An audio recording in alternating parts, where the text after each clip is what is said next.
Бата, слушай новото на Павел на Венци. Демек да, папката ти намекна. Не, няма да се напрегна. Паля и ми улеква на магистралата с две.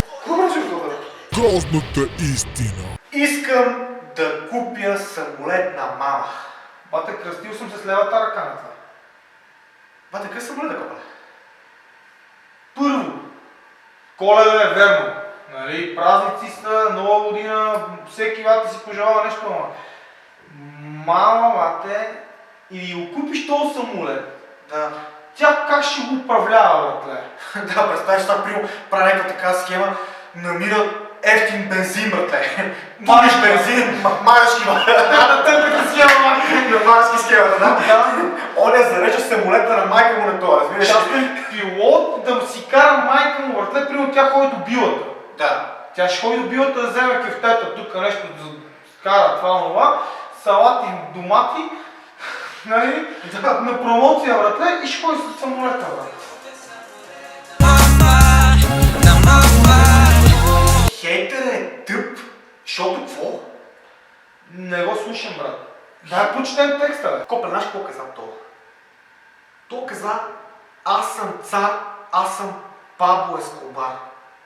Той е Пабло Ескобар, копе. Това ли е Пабло Ескобар, бе? То може да се прекръсти официално на Пабло и Венци Венц, вече. Пабло и Кафенци Венц, разбираш? Да. Кафенци. Искам от мене по-голям да няма. Значи това първо на Криско Лафа, брат. Казахме го отдавна, ама за какво трябва да го казваш и ти, брат? Без да взимам, не давам, с прелтаците задминавам, брат. Бате, то Павел ми прилича като някакъв непризнат син на Къци в Царов кома. Как да стана здрава батка? По проучване в момента, най-актуално проучване на Адидас, да. Най-перфектният град за живеене е Бургас, брат. Ягуарът си е мой, брат. Пабло Ескобар, това не знаеш, че си гледал животни, брат. Емо си е така градина, която се оглежда само специални видове животни. Може би оттам може да се гледа някаква документация на Пабло Ескобар и оттам. Защото при на Пабло Ескобар децата му са още живи. Това е някакво трето поколение ягуар от развъдника на Пабло Ескобар. Да, брат. И той си негов. Те задминавам, за нищо не съжалявам. Мога да си го позволя. Тук е търнам схемата, бе. Вземи, знам.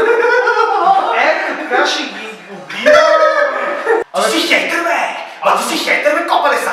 Той пее за тебе, бе! Аз ще му хейтвам винаги, копале. Копале, то са пее за тебе, бе! Винаги ще му хейтвам това. Хейтъра се дава и в яда си, или какво беше? Грозната истина.